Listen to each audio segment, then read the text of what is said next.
What's up, guys? How you guys doing today? I hope everyone is doing fantastic. As you can see, I'm doing wonderful today.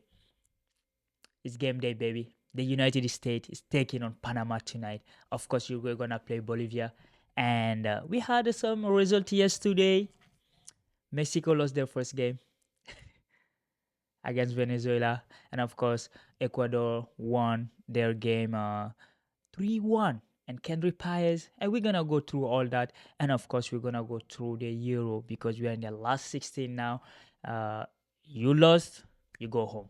So now all the big team will start playing seriously. So we're gonna go through that to see who are the favorite and who we think going to go all the way into the final. So ladies and gentlemen, welcome to another video. Welcome to the world of soccer. If you are not allowed to subscribe, make sure to subscribe so you help this channel to grow. I really appreciate you guys for watching this video. So hey, let's begin. Like I said, today the US going to take on Panama. We expect a 3-point, right? It's easy game. Easy game. It's Panama. Panama, I mean, they're in our neighborhood here. So we are all in the Western Hemisphere, right? So we're going to just try to get the 3-point to secure the first place, because I hope Bolivia are going to do at least a tie against Uruguay. But anyway, we're going to talk about those results. It just some of North American countries start playing like a bullshit now, because Mexico, I did not accept them. I did not expect them to lose against Venezuela. I mean, no disrespect to Venezuela. I mean, this year they're doing all right. They beat Brazil, and they're in, like, I think, fifth or fourth in the World Cup qualifier in the South American zone. But it's Venezuela, man. Like, that country just play in the tournament because there is not enough country in that part of the continent. But anyway, Mexico managed to lose to them 1-0, even though the Mexican had the most of the ball, more shot, but there wasn't enough clear chances. Because when you watch the Copa America is really aggressive game. They can play the whole game in the middle. Like, you won't see any chances created. They'll be kicking each other. I mean, some Argentinian player would catching people on the leg. A ref are not saying anything. Like, it's just like a boxing match. Every time you watch the Copa America, it's just like very physical, very intense. So you don't have a time really to put the ball down, to develop your style of football, because the pressure is always. I just when I watch it, I'm just seeing the MLS. You know, the way the MLS game are played, this guy plays same way. I don't know if you watch La Liga Mexicana, because I watch Club America sometime, and Chivas, but it's kind of same thing. This guy doesn't put the ball down. He just bing, boom, bing, bing, bing, boom, bing, boom. It's just like they're in a Star Wars, you know. It's just funny how the ball is. Sometimes it can be at least 30 seconds up, the ball won't go down. It's just they keep it boom, the midfielder kick it out, and like the defender clear it up. So like there is nothing you can watch and to talk about if they're good or not, you know. Mexico is supposed to have a really good midfielder. Martinez, I mean, Romo, I think Romo is good, you know. Christian Rodriguez, Chavez, they're supposed to be a really technical player, right? But like I did not understand. Like, if it's like when they play for the national team, they just play like they scare. It's like there is a cartel with the gun behind them to say, if you lose this, we're gonna shoot all your family, you know. So I don't understand why the Mexican, you see them in Europe, and then you see them like even in Club America. Club America play really good football. A lot of their players are in the national team, but like when you see them play in the national level, it just it's not clear. Like it's like they're scared. They're playing like they're scared. So anyway, now Mexico is lost their first game. They won the first game. They lost the second one. So we're gonna see what they're gonna do in the third game. You know, we will see. Their third game will be against who's that dude again? They play against Ecuador or Jamaica, right? I mean, it won't be easy. Like I said, Jamaica won their game. No, they lost. I'm saying Jamaica won. Like Leon Bailey came, or like Ryan Solly. They didn't come, but hey, they have some Premier League player in their team though, right? Like Michael Antonio from West Ham, you know, Reed, Nicholson. I didn't say the player like Demroy Gray. I don't know why he don't start the game. Like he's good, right? He's a really good player. So, but they will play against Ecuador. You know, Chelsea player Moise Caicedo, Franco, and of course Henry Páez. He's the second youngest player to score in the Copa America story at 17 years old. They got penalty. Ecuador got penalty. The only one to step up is the 17 years old boy with the number 10 flocked behind him. And of course, he came on, he just adjusted the goalie and then boom. Beautiful penalty. Chelsea gonna have a lot of good penalty taker. There is a trend going on, you know.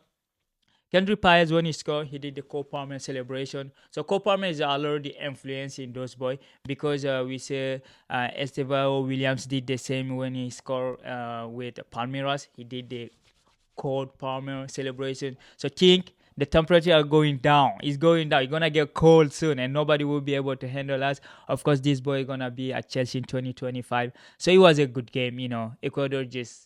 I mean, they lost their first game, but I think it's because the red card. You know, like because they got a red card and then they lost it.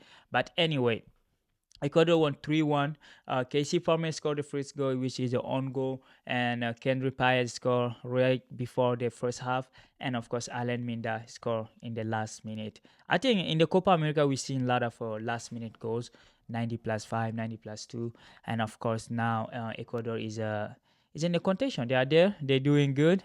So far, country that are already qualified is Argentina in the group A. They already have 6 points, so they qualify.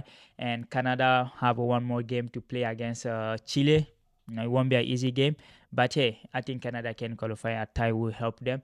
And of course, in this group B, Venezuela has 6 points. They're not playing around. Like I mean, they are not playing around. They're leading the group. I mean, it's surprising, right? But yeah, it's a South American team. Ecuador is second, and Mexico is the third. So Mexico have to be really careful now because they have to play Jamaica, right? Yeah, no, they have to play Ecuador, which Ecuador lost their first game against Venezuela because of the red card. So we don't know what's gonna go. And the Group C, US is playing tonight, and Uruguay too. Both of them won their first game, and Colombia and the Group D, Colombia is leading, but they're gonna play tomorrow because Brazil didn't win, but they didn't lose either. So Brazil will be playing Costa Rica, Colombia, Paraguay. So it's gonna be fun. So the Copa America is kind of really physical game. You know, it's not easy. And plus, they have only 16 team. You qualify, you just go into quarterfinal directly, and then you have to go. You know, you have only 3 games to go. Like Messi can rest now. He have only 3 games before winning another title. Let's just hope Brazil or US gonna help us, you know, to prevent that, you know, because the Messi fan gonna make a lot of noise. Anyway, that was the Copa America. I can't wait to to get ready to go watch the US game because we watched that in a public square. It's fun. It's gonna be fun. We're playing supposedly a weak team, you know. We have to win that. We beat Bolivia. Now we're gonna play Costa Rica. It's Panama. We're gonna play Panama. We have to beat them and then going to the third journey fighting for the first place, you know. So hey, it's a Copa America. You don't know what's gonna happen.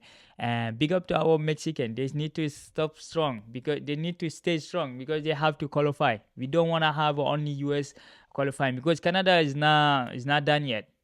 And Mexico have to be really careful because they have to play Ecuador, which is the toughest team in the group. And if you lost to Venezuela, yeah, you complicate your mission now. So you have to win or tie against Ecuador, which I think is Ecuador is the toughest team in the group.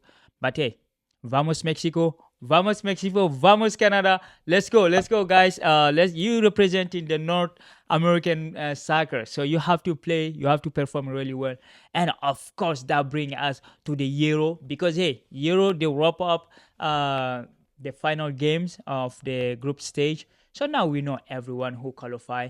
And like I said yesterday, the favorite. Today we're gonna just talk about the favorite. Which team is the more equipped to go all the way? Because now the group stage, the last 16 gonna be tough for some country. Belgium, for example, Belgium will be playing France. I mean, France is not playing. They don't play. They don't produce a pretty football in the group stage. We score only one goal. on penalty, and the other one was on goal. So France did not even score a goal yet. So I'm pretty sure we're gonna score against the Belgium. I mean, they are our little brother, neighbor, like a rivalry. We have a lot of, it's like a cousin. They are like the Belgian are like a cousin. So the game between us is just like a derby. So, but I'm pretty sure France gonna win. The bigger brother. The older always win, of course. And I think for that I will go for France because I expect Mbappe, Griezmann, Ousmane Dembele to play better in the coming games, because if we want to win this Euro, we have to play really much better than what we're playing. And I hope Gigi Deschamps gonna change from some of the formation, especially in the midfield. I hope you're gonna put the midfield. He's gonna use Kante, Rabiot, and Griezmann. I hope you're gonna use the midfield three, because Chouameni is not better than Kante, and you cannot put Kante and Chouameni in the same field, or you play Chouameni, Kante, and Griezmann, because I don't want a midfield to be Kante, Chouameni, and Rabiot, because then the midfielder won't have any playmaker in the midfield, and we need a playmaker there. So I think one of them have to be dropped for Griezmann to play there, and of course the front three I want it to be Mbappe, Barcola, and Dembele. That would be the most realistic front three we can have in the midfield. That's what I'm going for, and of course the back four need to stay the same. I think they're doing really good. Theo Hernandez is bumping up all the time. I know like Jules Koundé doesn't go up, but he's a really good defender. So each time we have the ball, just like we playing 3-4-3, So I think I think we're gonna beat the Belgian, because the Belgians struggle in a group. I mean, yeah, I mean they qualify, even though fans are not happy, but I mean, hey, it's fair. Like, they didn't play good, You cannot play against Ukraine in the last minute. You refuse to take the corner, just waiting the game to end, knowing you're going to be in the toughest bracket if you finish second. Because they knew before, if they finish second, they're going to play France. So, like, I don't know why they make that choice, because they could have finished first and then they will be in a much easier bracket, but they decide so. So they will irritate France. So we will see what gonna happen. And of course, the second toughest game that I see here will be Germany-Denmark, because the Danish are not easy. The Viking are not easy to beat. So like they're playing them won't be that easy, And the Germans are playing home, and they had a really 2.5 a game. Like Todd Bowley used to say, 2.5 a game, because the first two game was good, but it was against Scotland and Hungary. So that's different. When they face a more structured, more technical team, we saw how tough it was for them. They were saved in the last minute by Fulkrug, equalizing in the stoppage time. But hey, they still Germany, they still have the talent. They still have a Musiala, Florian Wirtz, and all those young players which are. And then their bench are really good too, because you have Mane, I'm saying Mane, Sane on the bench, Fulkrug always coming up, and Thomas Muller with the experience on the bench. And they have arguably the best midfield, because you take Gundogan, Toni Kroos, and of course Musiala. I think they have one of the best midfield in the tournament. So yeah, that will be the second toughest game. But hey, the Danish are good too. The dude who died and come back from dead, like Jesus Christ, he got resurrected. Of course, I'm talking about their captain. Is a Christensen. No, it's not Christensen. Oh man, I always forget his name. Like, let me see. I don't forget his name. It's just like crazy, right? Let me see. Oh man, their captain is. Let me see their captain. You will see here. Oh boy, what's wrong with it? It's not Christensen. It's Eriksen. Oh man, no. Okay, so I was talking about Eriksen. So we all know Eriksen is still there. Hoyland. I mean, they have a really decent team, and we will see what's gonna happen there. And they're tough to beat. Collectively, I think they're one of the best team in the Euro. Collectively, they can play with the ball, and they're dangerous. They can shoot from far, and they have a striker, because Highland did not score yet, and you never know when the striker gonna start scoring. So I think that game will be the second toughest game, and of course, I know people will say Switzerland, Italy, but I would say Turkey, Austria. I think they are they are midweight fight teams, but Turkey play really good football. Like technically, and the pace in the game is really good. It just they got a bad luck against Portugal, because when Portugal opened up the goal, they got an own goal which changed the dynamic of the game. But the first 10-20 minutes against Portugal was good, and I think one of the best game of the season was against Georgia of the tournament. That game was like fire, fire. You know, so Austria, we all know, solid, like a counter pressing, like the gegen pressing, like I don't know if you want to attribute that to Georgian club, or you're gonna give it to Ralph Ragnick, because Ralph Ragnick is a coach who formed a lot of coaches, and we know him from the RB. It's not RB Leipzig. It was a RB Salzburg from Austria. So like, hey, he really built a really good team, difficult to beat. The French know that. The only win we got, it was against them, but it was an own goal. They beat the Netherlands. Netherlands can testify that it's not easy team to beat, but it's gonna be fun. Two opposing style of football, and but I think that will be the other toughest game to play. And of course, that brings us to the following team, which is Switzerland, Italy. I mean, Italy, they doesn't look good. You know, they are not. The way they play is like the coach. If they don't have a control of the game, they don't know what to do much. I mean, Switzerland is a team. We saw what they did against Germany. They can set back and counter really well. They have Shaka, Shakiri, like a Umbolo. Like they have a really fast striker, really good midfielder, and the defense, like Akanji, smart, technical, so they can play through. And of course, Italy is a kind of team. They don't project insurance. They project fear and stability, because it's not. They don't have a striker. Kamaka didn't score yet, and Keiza, Paletti, like the team is just like it's not the old Italian where they're good in defensively, because Donnarumma really is having a wonderful tournament so far. I think the only goalie that is doing better is a goalie from Georgia, Mohamed Hesni. He's doing fantastic. Hand down the best goalie of the tournament is a Georgia goalie. But Donnarumma is having really good games. Every game is saving Italy multiple times. And I don't think that can keep going where the game start harder. When they get started harder, because if you have a team that can score on you two, and your team can score only one at a time, so it won't be easy. But it will be like I would say 52-48 for Italy. But it's gonna be a really fun game to watch, because it's an opposing style, and the Italian play like more of tiki taka, just like Napoli used to play last 2 years ago. But hey, the Switzerland know what they're doing, and we will see what they're gonna do, because their coach don't align the same lineup. Since he took over, they say more than 45 games, he never had the same 11. So you don't know what type of team you're gonna bring against Italia. But we will be there to watch. It will be on Saturday at 12 p.m. Eastern time.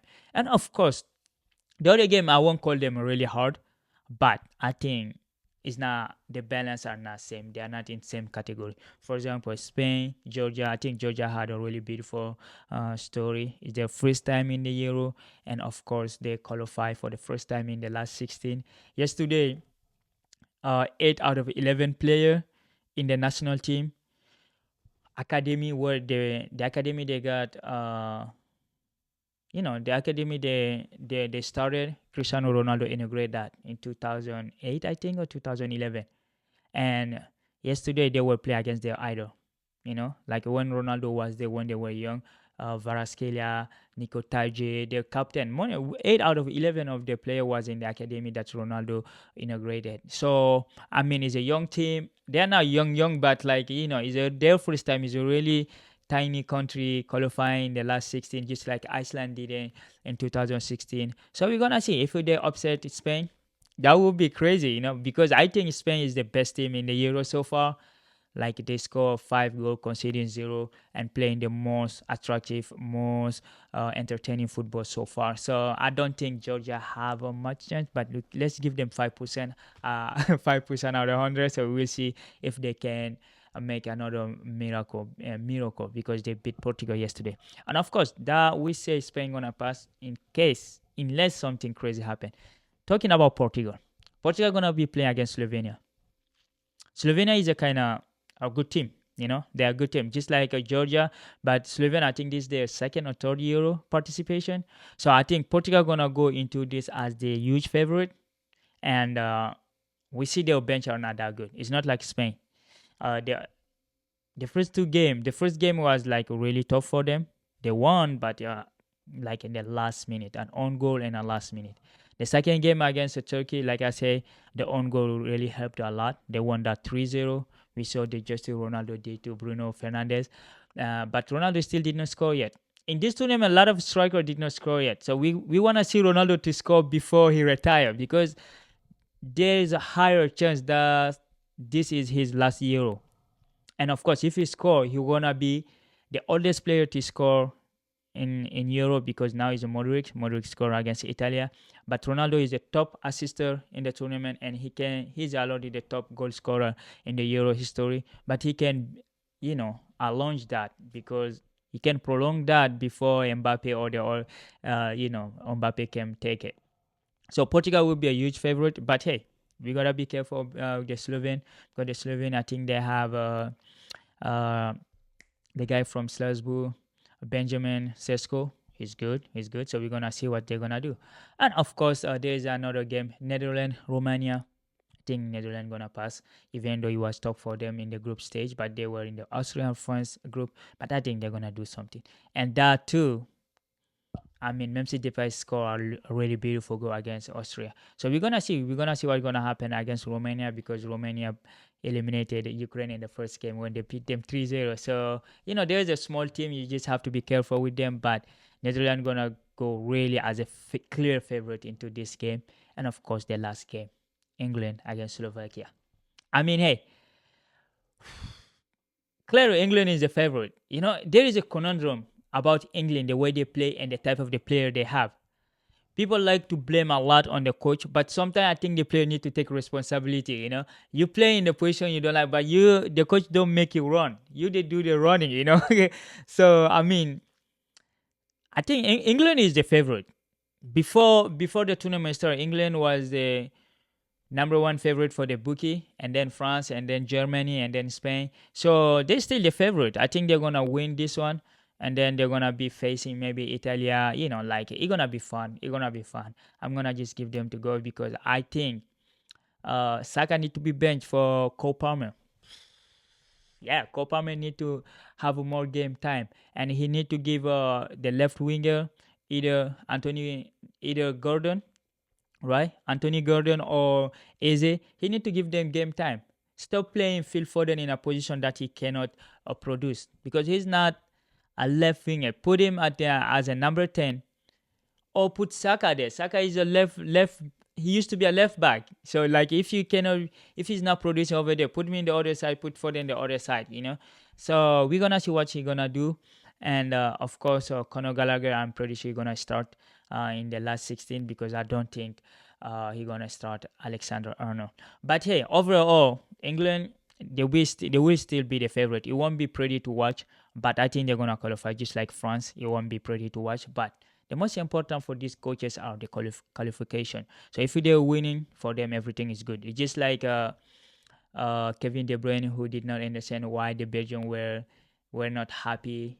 They were like whistling them, and then he said, well, he just need them. He need their support. So I think the German, the English, the French, the player need our support. So like, I mean, there is some time after the game we can criticize, but during the game, I think everyone need to be behind them to support. So anyway, guys, this was for the Euro favorite. So I'm gonna say France gonna win it all. My prediction will be France Portugal quarterfinal. And then France maybe Netherlands or England in the semifinal. So, but you never know. So we will see what's gonna happen. And anyway, there was another huge news coming from a legend, a player that is considered the best number 9 in their football history. Even though I don't agree with, because he didn't score a lot of goals. I mean, injury took him out of Larry, but he's a legend, Ronaldo Nazario de Lima. And Yeah, he was talking yesterday, and he said he cannot watch a soccer game to the fullest anymore because it's boring. He prefer to watch a tennis for 4 hour or 3 hour than watching a full soccer game. So I mean, hey, after Ronaldinho talking and Ronaldo with this statement, I mean, you understand the Brazilian, their team are really struggling at the moment. So that's why Brazilian legends are coming out with this ridiculous word, and saying they're boring. I mean, yeah, maybe you're boring in your time there. I don't think there was this tactical awareness from the defender, and I think the era are different, and now the defender know their spaces, they're fast. So because back then Ronaldo used to use his speed a lot. He was fast, technical, he kill everybody, like powerful. But now today, I think a lot of defender are technical and fast. Like look at Akanji, look at Kyle Walker, or like William Saliba.